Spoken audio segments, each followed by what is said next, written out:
some time to burn. Where should we go next? Traveler, there you are. Oh, it's Ayaka! And Venti! That's an interesting combo. I was just going to the festival venue to prepare the Ikebana lesson when I found a strange piece of paper on a flower stand. This bard just happened to be close by at the time. He informed me that you've also found similar papers recently. As such, we came together to find you two. But the paper she found isn't quite the same as the ones we found before. Here's the paper. Please, have a look.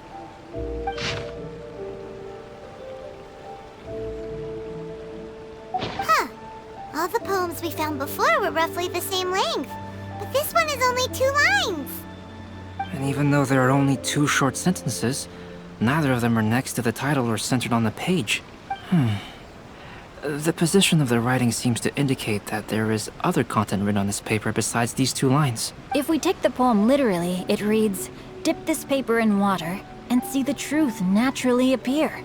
Speaking of which, I have an ancient text at home, specializing in ancient and exotic stories.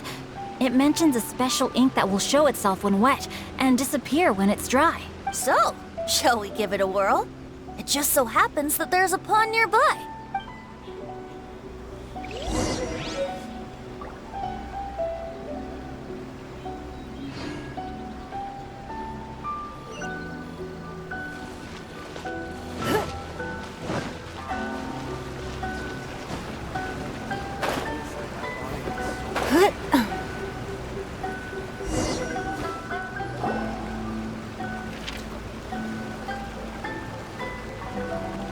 Wow, look!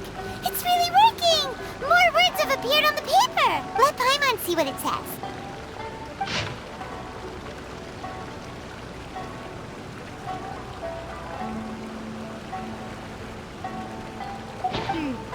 The story says that after Sumizomi got the collection of poems from Akihito and put them into a stream of water, the plagiarized words in the poem became blurry. Huh? Why would that happen? You see, Paimon, in the past, when printing was not yet well developed, handwritten text could easily become smudged in books when exposed to moisture.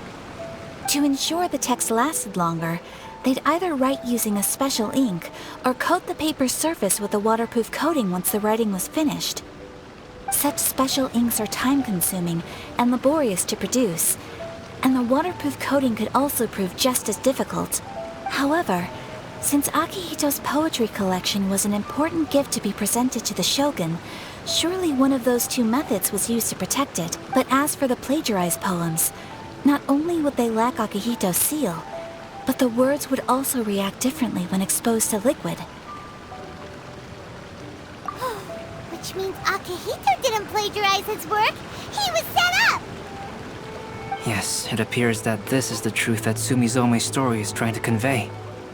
Although the story is saddening, I've decided on the subjects to use for Akihito and Sumizome's portraits. Kazuha, Ayaka, would you be willing to be the models for my paintings? I would be delighted. Yes, as would I. There you go. The next 2 portraits should be ready in no time. Yes.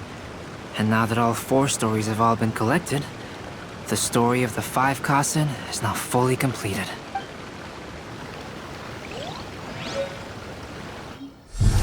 Long ago, Inazuma had 5 legendary poets. People bestowed upon them the title of the 5 Kasen.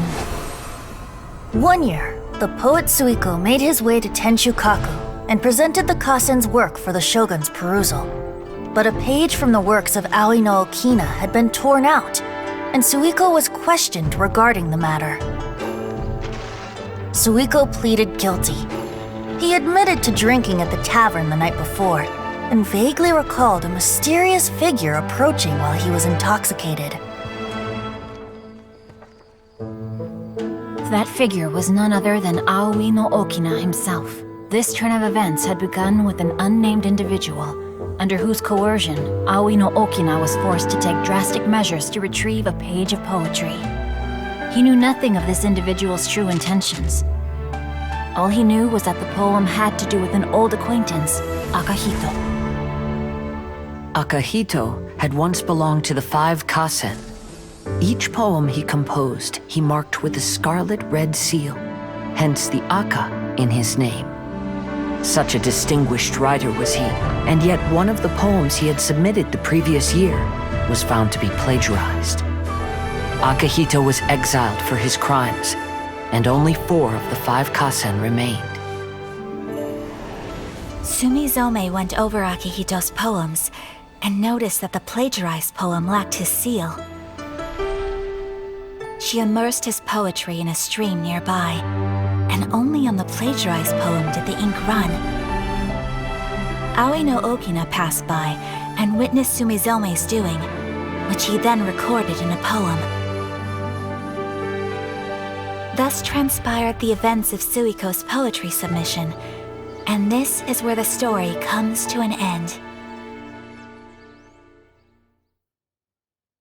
In a trade war, the perfect hunter leaves no trace.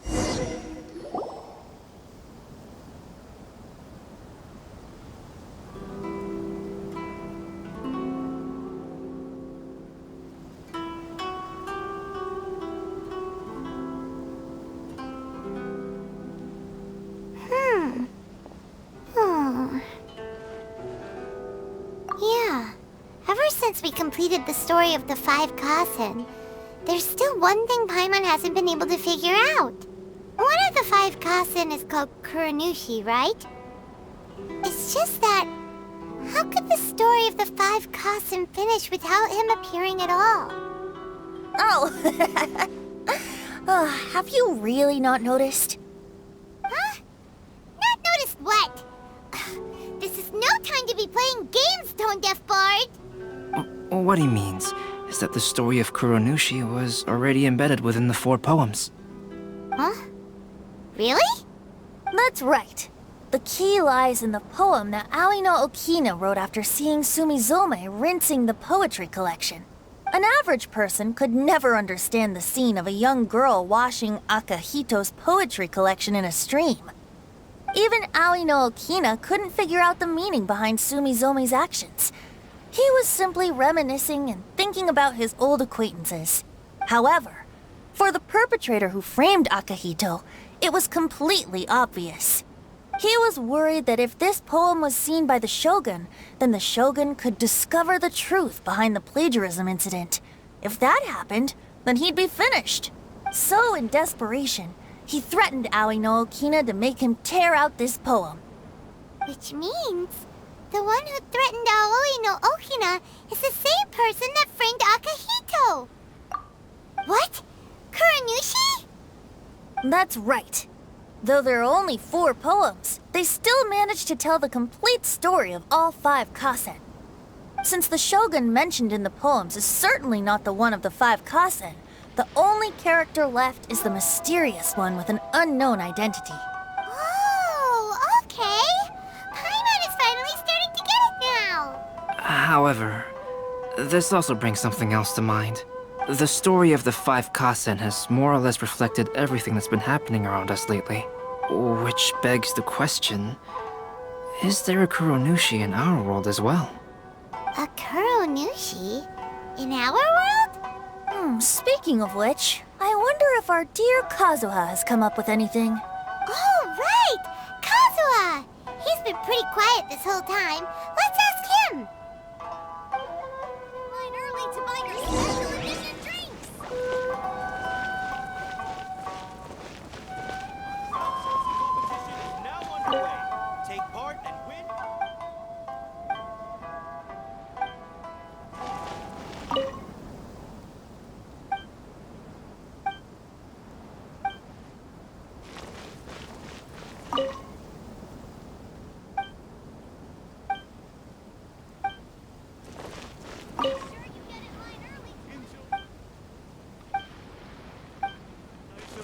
Now 10% off.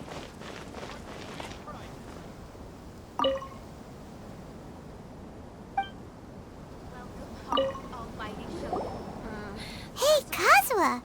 Are you okay? You've been standing in front of this blank canvas for a while. And you don't look so good. Apologies for making a wild assumption, but has the story of the five Kassen reminded you of anything? Yes. A few things did come to mind, actually. However, they were nothing more than some past incidents regarding my family. I don't mind sharing the stories, but I'd prefer not to bring you any more trouble.